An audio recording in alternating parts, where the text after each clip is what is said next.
नमस्कार दोस्तों, स्वागत है आपका अतुल्य भारतीय खोज में। मैं आपका दोस्त रोहन शर्मा लेकर आया हूं एक खास इतिहास, जहां आप जानेंगे सिक्किम भारत का हिस्सा कैसे बना। सिक्किम भारत का दूसरा सबसे कम आबादी वाला 22वां राज्य है, जो हिमालय की आंतरिक पर्वत श्रृंखला का एक हिस्सा है। यह देश के पूर्वोत्तर भाग में स्थित है। यह दक्षिण में पश्चिम बंगाल से घिरा हुआ है, दक्षिण पूर्व में भूटान से, पश्चिम में नेपाल और चीन के तिब्बत स्वायत्त क्षेत्र में उत्तर पूर्वी हिस्से पर स्थित है। यह पर्यटकों का काफ़ी पसंदीदा स्थान है, क्योंकि यहाँ पर सुंदर पहाड़, गहरी घाटियाँ और जैव विविधता है। सिक्किम का सबसे बड़ा शहर और राजधानी गंगटोक है। यह शिवालिक की पहाड़ियों पर 5500 फीट की ऊंचाई पर स्थित है। दुनिया का तीसरा सबसे बड़ा पर्वत कंचनजंगा को भी गंगटोक से देखा जा सकता है। पर क्या आप जानते हैं कि सिक्किम सन 1975 में भारत का हिस्सा बन गया था? परंतु कैसे और पहले यहाँ पर किसका शासन था? तो चलिए जानते हैं विस्तार से सिक्किम का इतिहास।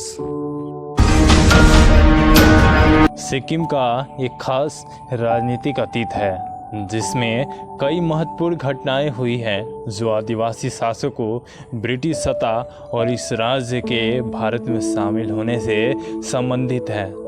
जब तक लेप्चाओं ने 17वीं शताब्दी में सिक्किम की सत्ता हासिल नहीं की थी, तब इस राज्य में मोन नाओंग और चांग का शासन था। यहाँ पर सबसे प्रमुख साम्राज्य चोग्याल का था। सन 1890 के दौर में सिक्किम ब्रिटिश इंडिया के अंतर्गत प्रोटेक्टोरेट स्टेट बना, जिसका मतलब कि सिक्किम की सुरक्षा अब से अंग्रेज़ों के हाथ में चली गई। बदले में अंग्रेज़ों को कुछ भाग पर कर लगाने का अधिकार भी मिला। यह अंग्रेज़ों की उस नीति का भाग था जिसमें चीन और ब्रिटिश इंडिया के बीच बफर स्टेट, यानी दो बड़े राज्यों को टकराव से बचाने के लिए बीच में स्थापित छोटे देश की स्थापना की गई, जिसमें शामिल थे नेपाल, भूटान और सिक्किम। सिक्किम को ब्रिटेन से भारत की आज़ादी से पहले ही स्वतंत्रता मिल गई थी। सिक्किम में राजतंत्र था और वहाँ पर राजा चोग्याल का शासन था। सन 1947 में जब भारत आज़ाद हुआ, तो भारत के साथ सिक्किम की संधि हुई, जिसके अंतर्गत सिक्किम की रक्षा, संचार और विदेश मामले भारत की ओर से देखा जाना तय हुआ और सिक्किम की आज़ादी बरकरार रखी गई। यानी कि सिक्किम का संरक्षण भारत के हाथों में सन 1947 के बाद आ गया था, जिसमें भारत को सिक्किम की रक्षा, कूटनीति और संचार जैसी ज़रूरतें को पूरा करना था।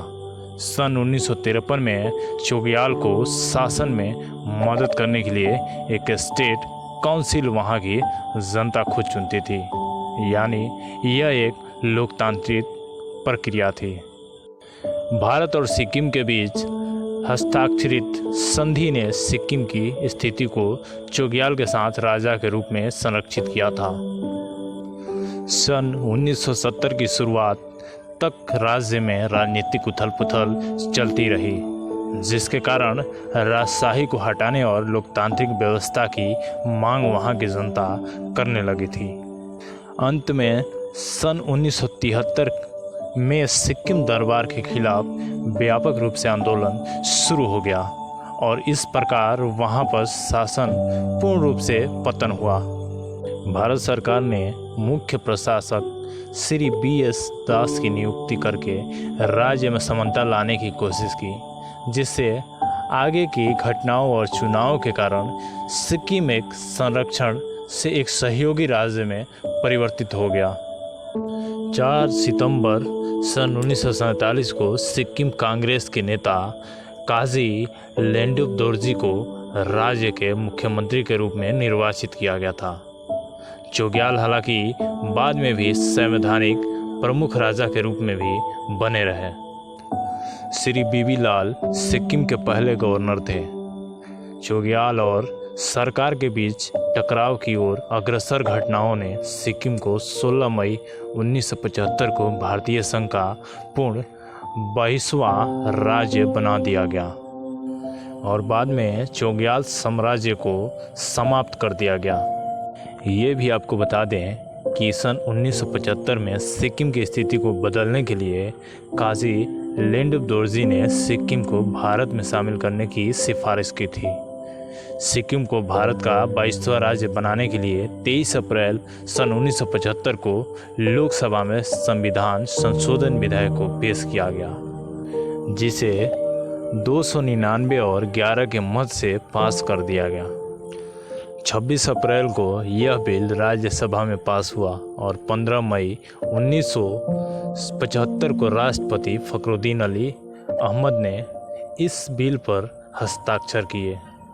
इस प्रकार 16 मई सन 1975 को सिक्किम को औपचारिक रूप से भारतीय गणराज्य का 22वां प्रदेश बना दिया गया। आपको बता दूं कि सिक्किम को 35वें संविधान संशोधन से सह राज्य के रूप में भारत का भाग बनाया गया और 36वें संविधान संशोधन से सिक्किम को पूर्ण राज्य का दर्जा दे दिया गया।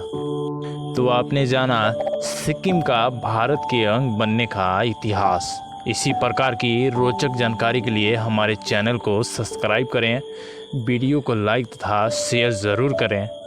अगर आपके जहन में कोई टॉपिक है और उसका रोचक इतिहास जानना चाहते हैं तो हमें कमेंट बॉक्स में ज़रूर बताएं। घर में रहें, सुरक्षित रहें। जय हिंद, जय भारत।